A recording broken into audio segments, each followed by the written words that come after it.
and welcome back to the Kiddo Explorers channel. We just don't watch the world move.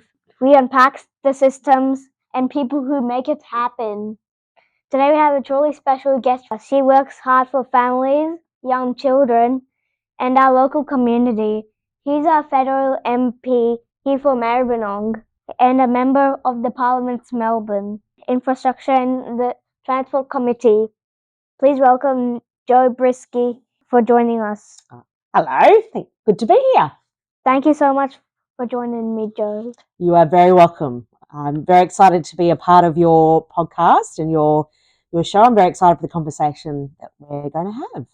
Joe, I'd love to learn about your journey. What were some of your favourite childhood memories and what were your main interests back at school?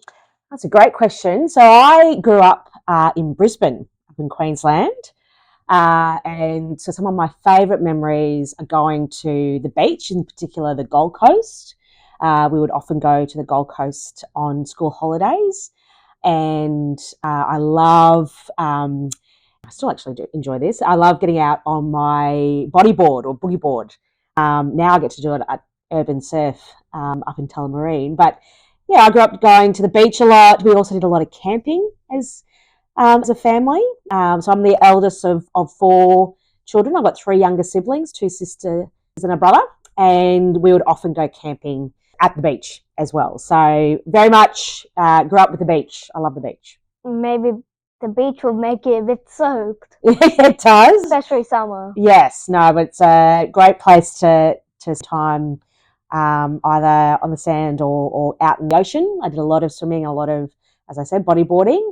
I've been saved a few times by lifesavers because I've gone out a bit too far, but I survived. Politics is in your family. Your father, Darry Brisky, was an MP in Queensland. What is it like growing up as an MP's daughter, and what did you learn from his journey? Yeah, so my dad, Darryl, he got elected in 1989. A long time ago. I was 4 years old when he got elected, and he retired when I was 21. So I did literally grow up with him as the local MP. And I guess what I learnt a lot from that is how important it is for an MP to be really engaged in their community. So I got to go along to school fetes and community organisations and all the different bits and parts of the community. I got to see firsthand when I would go along with Dad to some of the events that he would go along with. So that's what I remember. And I also remember, as I said, watching Dad or seeing Dad, it was really important to him to make sure that his community had a really strong local member, someone who was there to help, someone who was there to advocate on their behalf. And he worked really hard. And, that was why he got elected and stayed elected for 17 years. Looking back at your early life, who and what was your main inspiration to enter public service? I think both my mum and dad inspired me to, and actually in respect also my grandparents, both to their respective parents, really inspired me to go and pursue work where I get to work with people, I get to help people. I think that, my mum's a teacher and Dad was an MP. My grandparents or my dad's parents worked in the union movement. My mum's parents were also in education. So I really got up surrounded by people who were out working and helping people in their community. So that really inspired me. And I also remember, I think I was almost your age, maybe a bit younger, we were learning about Australian politics, in particular Prime Ministers. And I remember being pretty cranky that none had been women yet. So when I was your age, Australia had not had a female Prime Minister. And so that was something that really stuck out to me, and that was why I was keen to get involved in politics, to see more women involved. Thankfully, my kids, I've got 2 daughters, Guinevere and Margot. Margot is just a year younger than you. They're growing up in a very different time. The Parliament looks very different to them. They see a lot of women, a lot of people from all walks of life are now in the Australian Parliament, having been our first woman MP, and a fellow Victorian. She used to be the member for Lawler over in the Western Suburbs. So it's really good for my daughters to be able to see more people like them and that's what I'm keen to keep doing. Before politics, you worked as a biologist. How did that background help you to listen and understand people's problems today? Yeah, that's a great question. So I studied and qualified as an early childhood educational and developmental psychologist. So I did a lot of work with in particular. Did a very small study, only for a brief moment. I did some work when I was a probationary psychologist at a child and youth mental health service in Logan, up in Brisbane, and that sort of work, understanding what it looks like for young kids in particular, what it takes them to grow up and develop into really healthy and happy kids, is something that's really important to me. I think the other thing that it helps as well is understanding how people work. This job is all about people. So I think what I can bring to it is the ability to connect with people, to recognise the importance of listening and actively listening, as well as approaching everyone with a sense of empathy and giving them the opportunity to convey their thoughts, because a lot of this work, this job, is listening to people, some of the challenges they're experiencing and how government can help. So it's really valuable, I think, for me to have that ability to sit with them, listen to them, and talk with them so they feel heard and feel understood. And then I can go and... You're also of the CEO of the Parenthood Fighting of Early Education and Child Care. How does that experience help and what you do now in the federal parliament? Yeah, so it's actually my time as the CEO of the Parenthood, which is Australia's largest campaigning and advocacy organisation for Australian parents and carers. We were working about how do we make Australia the best place in the world to be a parent. And it was through that work, it was a lot of work of working in early childhood and paid parental leave. So when parents become brand new parents, when they've got little, the interaction between leaving work to have kids and then transitioning back into work, that was really part of a lot of the work that I was doing at the Parenthood, and a lot of it intersected with government policy. So at the time, we had Tony Abbott was the Prime Minister and Joe Hockey was the Treasurer. And I remember distinctly when Joe Hockey announced on Mother's Day, which was a very strange day to choose to do this, but they were going to make cuts to paid parental leave. And I got to go into the Parliament with members of our Parenthood. So we had parents join us. And I remember distinctly this mum, her name was Sandra Croft, but she was also a lieutenant in the Australian Navy, and she gave evidence to a parliamentary inquiry that was looking into what the changes that the Treasurer, Joe Hockey, was planning to make to paid parental leave, what that would mean for her. And I remember watching her give evidence to this committee, and she was really upset and angry because she felt like her government was telling her that she was doing something wrong by wanting to be able to access both the government paid parental leave and employer paid parental leave. And it was then I saw firsthand how decisions that are made in our nation's parliament can really directly and personally affect people's lives. And that's what spurred me on to, I want to take my advocacy, the work that I'm doing at the Parenthood and other experiences that I've had. I want to take that experience and come, advocate inside the Parliament, inside the chamber as a member, instead of the ongoing work that I've been doing outside the Parliament. So it was a really strong memory for me, and that's one of the driving reasons why I wanted to put my hand up to run for federal Parliament. Melbourne has so many working families and the cost of living rising. Yeah. What is the federal government doing to ease the pressure on local parents? Yeah, that's a really great question, and I hear this a lot all the time when I'm out and about, that it's really hard at the minute, and a lot of families are struggling with the rising costs of things. So there's really important work that the federal government is doing to help, finding all the different ways in which we can help where we can. So a couple of things that we're doing to help families in particular is we're making it easier to find a GP that you can see for free. So we've put all this extra money into Medicare to make sure that we can see more bulk billing GPs in the community. So when people are sick, they can go see their doctor and all they need is their Medicare card. We're also making medicines cheaper. So now medicines on the PBS, so prescription medicines, that some families need to take a lot of, they are capped at $25 a script. So that's a price we haven't seen since 2004, so a long time ago.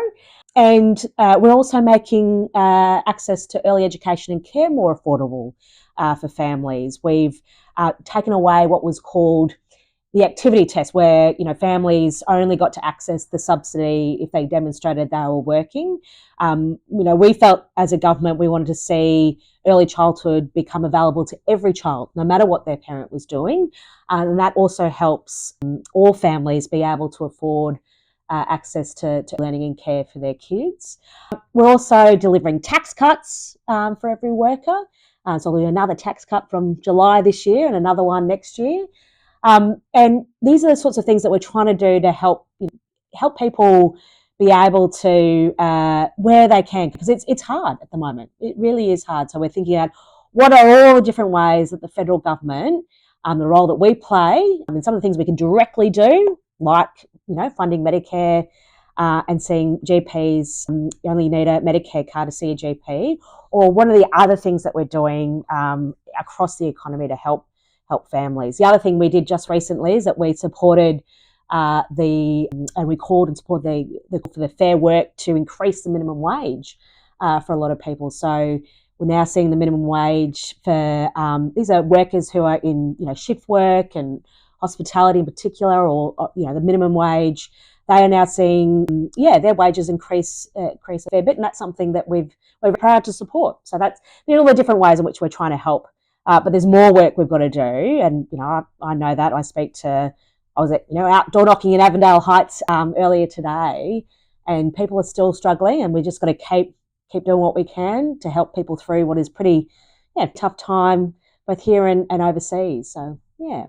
What is your absolute favourite thing about the Maribyrnong community? Personally, I really love the local parks and libraries, and especially the river. Yeah, how beautiful is the river? It's really nice down and you walk along the Maribyrnong River. I would say my favourite thing about Maribyrnong is the people. I think it is so many wonderful community organisations, sporting clubs, the schools. You talk about the libraries, the people working in the libraries. I think what's something really special about where we are in our little pocket of Melbourne is that we are a group of people who really care about each other and want to look after each other and stay connected to people, whether it's a cultural group or a seniors group or a sporting club. Maribyrnong, the federal electorate of Maribyrnong, is filled to the brim with incredible people. So that's my favourite part. When meeting locals, why do you think it's being a good listener skill or a politician? What does it mean? Why is it so important that a politician is able to listen? Is that what you mean? Yeah. Well, like I said before, I think it's a really important skill because do this job unless you're out talking to people and listening. Because part of the job is understanding how government affects people's lives, but also what do people need from their government. So you can only do that if you're out listening. And sometimes we can't solve all the problems, and sometimes there are government policies that people don't agree with. But the most important thing that a politician can do, of any political persuasion, is listen and ensure that the people that they represent feel like they are heard and understood. And so that is probably one of the most important skills of any politician. Some might tell you it's giving big speeches in Parliament, but I think actually what it is the ability to listen to the community you represent. Jo, I absolutely love trains and trams. When I spoke with Ben Carroll, the Deputy Premier of Victoria, we talked about the transport grids. Yep. Now that you're the Federal Transport Committee, what will Australia's transport look like in 20 years? Will it be fully electric, but maybe accept VLANs instead of diesel? Yeah. That's a really great question. I don't know what it's going to look like in 20 years' time in terms of transport. There's a lot of stuff happening, including the electrification of cars and trucks and things like that. but transport's so important. I love that you love trains. My daughter loves trains as well. My older daughter, all she wants to do for her 13th birthday is catch the V line to somewhere, anywhere in Victoria, but she wants to get on the V line. But you know what I think is really exciting about locally, and I'm sure Ben also spoke about this because it's a passion that we share, is the investment into getting the airport, a rail link to the airport. Yeah. So the federal government has put some more money into that as well. So we're helping fund, helping together with the state government to fund all the important infrastructure that's happening at Sunshine Station. So we can then build a new station in Keilor East that will then connect out to the Melbourne airport. Because I think it's pretty crazy that Melbourne doesn't have a train out to the airport. So we've got to fix that, and that's something I'm pretty excited about doing. And I know Ben's very excited about that too.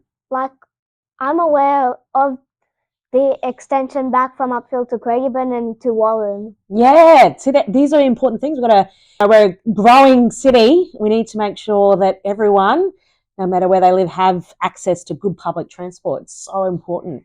So it's and it was, I know my daughter now catches the train into the city to go to school. And this is probably why she really loves trains.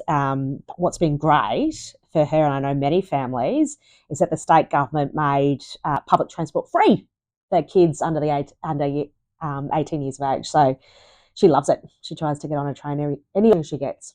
That would also be me, but yeah. I always just draw any literal train that comes into my mind. Yeah, that's awesome. I'm even just making the Craigieburn line on paper. Yeah. Oh, that's great. Well, maybe, a future job might be like an engineer and get to, help build the public transport, the infrastructure for the future. So I might be seeing you, and in 20 years' time, you're out making sure that we're seeing more trains right across the country, hey? It's going to be, I think we also have to make the Stony Point line electrified, since they're only just using diesel Sprinter E. Very important. Yes. I think more electrification is going to be very good and very important. So that's the only metro line that's literally run by V Line. That's a bit silly. Yeah, that's so true. Well, there's always a lot of work to do when it comes to public transport, and that's why it's good to see that Ben Carroll and state government are very focused on it. So for now, I think only the 901 Smart Bus and the other buses into Tullamarine are serving the airport. That's right. So that's why it's so important that we see a train. So Skybus is just going to be replaced. Yeah, no, we've got to make sure that we get that train line out there, because it's going to be really important, not just for people travelling to the airport to get on a plane, but also all the people that work there. So there's lots of people that work at the Melbourne airport. So the ability for them to get public transport to their work is really important too. And also the people who live at Keilor East or somewhere. That's right. They'll get more access to train line rather than the trams and the buses and things like that. Yeah, since the only bus line that actually connects to a train line is like the 476 and 469, which come off peak 30 minutes every time. Yeah, see, that's not enough, is it? We've got to do more, hey? Yeah. The public sees only a finished bridge or a new station. As a committee member, what is the most complex challenge behind the scenes of a mega project that people never see? Oh, that's a really good question. I'm only just a new member on this committee, and the work of the committee at the moment actually isn't looking at big infrastructure projects. It's actually looking at how our local governments work. So local governments, they do a lot in the infrastructure space. They, in fact, manage, I think it's about 75% of public infrastructure is managed by local councils. So the committee right now is looking at the financial sustainability of local councils. So I've been travelling to different parts of the state. I was in up there, and we've travelled to, I missed the one that they went to Roma in Queensland. So we're travelling all around the country and listening to local councils about what they need to support their communities, and in particular regional and remote councils, and what the struggles that they have, because they don't have as many people, but they've got big bits of public infrastructure they need to support their community. So how can we do that better? So that's the work that the committee is doing right now. But it's a great question about the infrastructure. I know fellow Victorian Catherine King. She's the Minister for Infrastructure, and she's doing a lot of big work around our roads and the train lines, as well as airports and things like that. So maybe it's a question I can take to Minister King and get an answer for you. How about that? I wish every suburb got a train station or a train line. Like Melbourne has only one local station, which is the Footscray into Hub. Oh yes, no. So that's a big My daughter gets on the train at West Footscray, and also Footscray itself is it's a big interchange. There's a couple of lines that go through there, doesn't it? But there's we've got a number in terms of the upfill line. We've got quite a few stations. There's one just up the road here, Moonee Ponds, and but yes, no, it's really important that we make sure we continue to support work federal government and state governments working together to support public transport, so it keeps pace with the growth and what the community needs. I wish there were more crossovers. Yeah. Is it to get rid of the train line, the disruption? Yeah, that's true. In fact, I was just drove up past. I was driving along Park Street just a moment ago, or earlier today, and there's still one there. And I said, "Oh, can I get rid of it?" But one of my staff members was, "Oh, actually, that's heritage listed, so you can't get rid of those ones." But there's been a number that they've gotten rid of. Right across the state, which is really important because it's safe. Those crossovers are actually used to terminate trains if required. So they actually have to be. Oh, sorry, I was talking about the level crossings. I thought that's what you were talking about. My apologies. Oh, okay. You're talking about a different. So I'm learning more from you about public transport infrastructure and train infrastructure. I don't know that. There you go. So that actually happened to me one time. Yeah. What happened? Like, when I was going to Glenberry back home, we were supposed to be on Essendon 3, but we just went onto Essendon platform 2 and the train turned around back towards the city. Oh, no. It stopped at Essendon, did it? We just had to walk back home. Oh, dear. Due to a power failure down the line. Oh, dear. Yes, sometimes, things don't work as well as they should, but yes. So I think diesel locomotives are the only capable ones of just taking passengers all the way to Broadmeadows if they live at Broadmeadows. Yeah, sure. Student, road safety around schools is very important to me. What infrastructure upgrades or safety zones in your committee planning to keep kids on their way to school? Yeah, that's a really good question. A lot of that work is the responsibility of state government, and I know they do a lot of work around obviously keeping the speed limit around school zones, making sure there's the lights and the crossings are well designed, and always thinking about all the different things that you need to think about to keep kids. We don't necessarily see a lot of that as much at a federal level. That really is at a state level, but I know how important it is that all three levels of government, so local council, state government and federal government, work together to make sure, in particular, all the roads and the infrastructure that exists around schools and how the public, use are driving around schools, that they do so safely, especially at obviously drop off and pick up time. So, but I know that the state government does a lot of that work, and that's really important. Maybe that also has to go into a regular transport, since I literally saw one tram stop in the middle of the freeway. Really? Yeah. Oh, jeez. What's it doing in the middle of the freeway? And there's literally one cross, and there's literally one footbridge, and people with prams are they can't even take the pram down the stairs. No, that's the other important thing too. Again, more of a state government responsibility than federal, but it's really important that our public transport is accessible to everyone, whether it's, parents that have prams, or whether it's people that move or need to move with wheelchairs or have different abilities. Yeah, that's right. So we've got to make sure all of our public transport and, all of our public spaces are accessible to everyone. So that's always something that's very important to keep an eye on, yeah. So, if you're crossing over that specific area, so you not have a shelter, you just see a lot of cars. Yeah, sometimes there is, that's true. So it would just be annoying. Very good. Well, yeah, no, you got to make sure it all works well. We've got to keep investing in our public spaces for everyone. And I believe that tram stop only has one footbridge, and Yeah, okay. it's separate platforms, so Oh. they have to cross the tram tracks. Yeah, okay. That's sometimes a bit scary, isn't it? Yeah. Yeah. Also, in the middle of a freeway, that gets incredibly terrifying. Yeah. Oh, definitely. I must say, when I first moved to Melbourne, it freaked me out driving alongside some of the trams, especially in the city, because we don't have trams in Brisbane.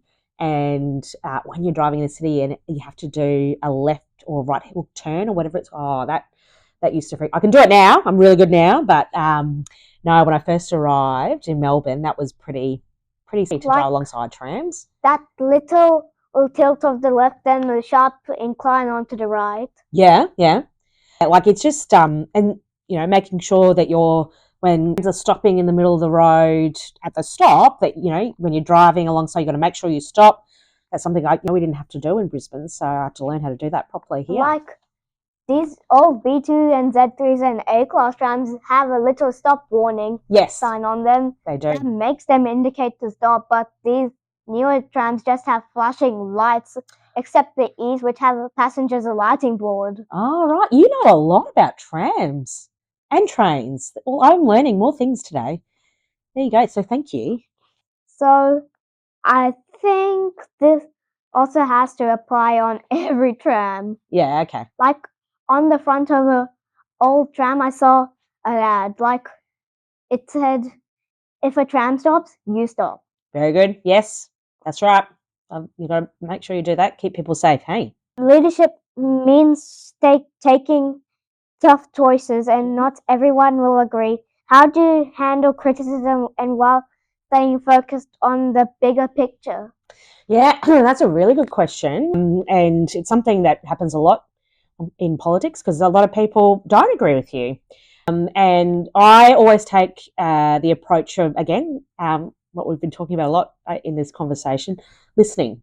So even when people don't agree, I make sure that I listen hear from their perspective, and also provide an opportunity for them to hear why it is that we might take a particular decision, and then try to make sure, as much as we possibly can, find the areas where we do agree. And perhaps it's just the idea or the principle or the value might be the same. It's just how we get there, right? So that differ. So I'm always keen and very open to hear, especially, if people feel like we've gotten something wrong or that it doesn't quite work for them the way that, they would like it to. In this job, you won't be able to please everyone because everyone's got different experiences and different needs, but you always sort of, take the approach of how do we make life better and easier and fairer. And as I said, sometimes people, disagree on how you get there, but they the idea that that's everyone wants to be able to live. So it's just how we keep that sense of what brings us together and focus on that, whilst also being open to take the criticism and take the ideas around where people think. It's really important. Yeah. Looking ahead, what kind of education and advanced technology system do you want to see for the next generation? And how are you building a foundation for every single child? That's a really good question too. There's a lot happening in the technology space. I think obviously something that's very big at the moment and is going to keep developing and very rapidly is AI, so artificial intelligence. That's a focus, and we've got to make sure that we, as a country, get the benefits from that, but also make sure that we protect ourselves as well.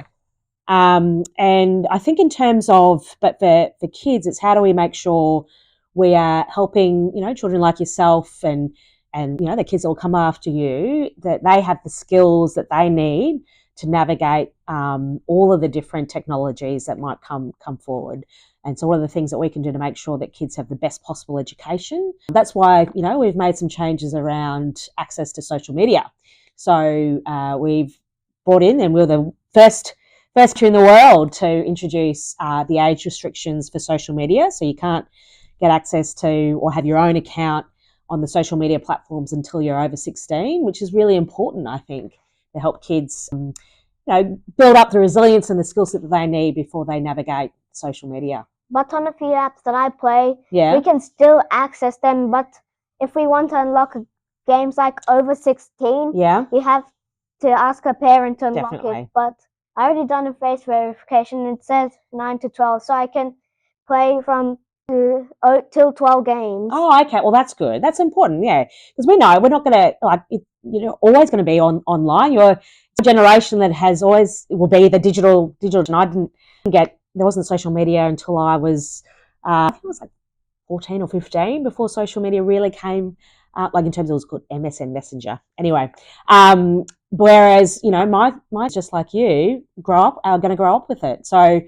We know that as a government, but what we're trying to do is make sure that kids still get an opportunity to have a childhood before, the sort of really nasty parts of social media or the algorithms, which are, can dictate who you are before you even know who you are. So hopefully over we'll see a shift in how children engage on social media, and it just will become normal that you don't get an account or you don't really actively use it until you're over 16, and that gives you all that time to grow, to develop resilience and navigate some of the trickier sides of social media and the internet. If a student is watching today, he dreams becoming an engineer, politician, or a leader, what is the best advice you can give him? That's a really good question too. It's been fantastic. I reckon the best advice is to work hard, to know that it's okay to make mistakes, because that's the best way to learn, and to always be open to opportunity. So that's something that I have learnt, and how it helped me get to where I am today at the moment is around being open to taking on every opportunity I can. Sometimes it doesn't work. Sometimes as I said, make mistakes and sometimes. So my best advice is to that and to actually embrace that, because that's the best way that you can keep moving forward and keep learning. So never give up is the other thing I would say. Even when it gets hard, or even when you feel like it's not working, never give up. When a career in public service is complete, what impact do you hope the future generations of Australians will remember you for? Oh, that's also a really good question. Well, I hope I will, in particular locally here, for this community, that they will remember me as someone who worked hard for them and was there to help when people needed it. And I hope that I can contribute nationally to a safer and kinder Australia moving forward. And so my kids and their kids, should they have them, and kids after that, the future generation, will find an Australia that is a lovely place to live and to grow, and that's what I hope I can help contribute towards. Joe, we covered so many Melbourne transports at local families, and I really want to appreciate your insights. Before we head into the rapid fire round, I have a few special questions for you about growing Indian diaspora and the excitement surrounding the Prime Minister's Modi an upcoming visit to Australia, Melbourne. Yeah, okay. I'm so excited that the Prime Minister Modi is expected to visit Melbourne soon. Sure. What does it mean to our local community in Maribyrnong? And is there any special message you think he wants to share to help us grow closer together? Well, that's pretty exciting if he is coming. I understand that might be the case, and obviously we've got a really big Indian diaspora right across the suburbs of Melbourne and right across the country. And I know India is a really good friend of Australia. So any opportunity there is to engage and to build on that partnership and that friendship, I think is really important for both our countries. So that's a pretty exciting thing. And my family, I've got my husband is Fijian Indian, so I've had great opportunity to India, as well as seeing all of the different things that his family enjoy doing, that my daughters are now growing up with learning as well. So it's pretty exciting to see that, and I hope a lot of people across the Indian diaspora, but also right across the community, benefit from the strong relationship that Australia has with India. Prime Ministers Albanese and Modi want to build a digital bridge between our countries. So many Indian Australian families are already leaders in tech. How can a local youth help space the future of Australia's digital innovation policy? Well, there's lots of exciting things that are happening, and we've got really strong relationships with India, and like we do with a number of other like-minded countries. In fact, I just had the great opportunity to visit Japan as well, and we're building it's really important the relationships that Australia gets to build with other like-minded countries, especially when we're thinking about all the advancements in technology and the different ways in which we can navigate and continue to in the world, that we can that all of our community here in Australia and the communities in India and across the world can benefit from and prosper from. In terms of what the opportunities are, I don't know, but it's pretty exciting to be a part of that. And I guess the thing for me is to see that we take those opportunities and the innovations that can exist both here, and then use our really strong relationships and friendships with other countries like India to work collaboratively to benefit both of us. We hear a lot about high-level trade deals between our countries. For a regular family here in Melbourne, how these big partnerships actually help our local economy or make our community better fit to the world? Yeah, I think they're really important. As I said, the relationships and the friendships that we have with other like-minded nations, and you think about the economic benefits that come from that. So we get to trade, we get to export, different commodities and things to overseas, and we get to buy some different things back from other countries, and that means that we get to see more jobs created locally and businesses, and so that's really important. It's really important to have those strong trading relationships in particular. So both countries get to benefit from the respective things that we can bring to the table. So I think it's always important to look at how we can build up those relationships, relationships with different countries. We've had recently a few different leaders come and talk to us in the federal parliament. So we've had the Prime Minister of Canada, we've had the President of the EU, and we've just signed a free trade agreement with EU, so that's the European Union. And so these are really important partnerships and relationships that we're building across the world for the purpose of benefiting both our communities here in Australia as well as where we are globally, and a better and stronger and safer and more peaceful world. In my hometown of Vizag, Andhra Pradesh, in the Honourable Chief Minister Chandrababu Naidu, Garu, the Deputy Chief Mr. Pawan Kalyan Garu, and the fast tracking of double-decker metro to solve traffic. Wow. Since our Prime Ministers are already partnering on our infrastructure, could you bring a similar metro-first approach to Melbourne to help modernize our own local transport? That sounds pretty exciting. I don't know, maybe, potentially. Well, we've got to wait and see. So, as I said before, here in Victoria, or, in this part of the world, the state government has a lot of responsibility for public transport. So maybe that is something that we can be talking about and learning from other parts of the world and where you're from, to see what else we can do here to improve our public transport. Hey, double decker, did you say? That's pretty cool. India has done some amazing work with digital public infrastructure, while Australia has a great social support. Could Melbourne be a pilot for a program that mixes the best of the both worlds, especially to help our youth get recognized in their hard work?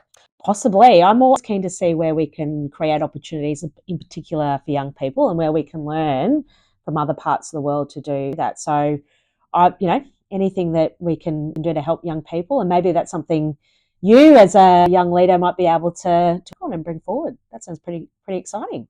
By 2031, the Indian diaspora will be one of our largest communities. How can the government move beyond just celebrating culture to help our local youth become the real architects of the Australia-India relationship? What is the extra support do our community centres need to nurture these future leaders? Well, that's a really good question too. I reckon there's a lot of opportunities and learning by having conversations with young people like yourself and finding out what it is that you think we need to do to help support that and grow that. I think it's really exciting to see a lot of young people from all parts of the world, but in particular from India, come and choose Australia to be their home and their future, and how you can bring all of your experience and to here, and how we continue to grow that really strong relationship that we have with India. So I reckon that's something you might be able to help with. Before we wrap up, it's time for the Kiddo Explorers rapid fire round. Okay. Quick questions. Yep. First answer that comes in your mind. Oh, okay. All right. Coffee or tea? Oh, coffee. Early morning or late night? Early morning. Train or tram? Train. Working in the office or working in the community? Definitely in the community. Sweet or savoury? Savoury. Are crowds or quiet libraries? Crowds. Local parks or local cafes? Cafes. Melbourne or Brisbane? Melbourne. Favourite holiday spot? What comes to mind? Anywhere camping. One word that describes Maribyrnong. Community. Thank you for joining me and talking about transport, education and leadership. I really enjoyed it. Oh, thank you. So did I. Thank you so much for coming out and spending this time with me. I'm really excited to see, you're very young, but I'm really excited of being able to see what your future holds. I think we've got a future leader right here. So thank you for having a great conversation with me. Really appreciate it. And thank you to everyone watching. If you like this video, please like, share and subscribe to Kiddo Explorers and Nantry Realm. And as we always say, let's keep exploring. See you in the next one. Bye-bye.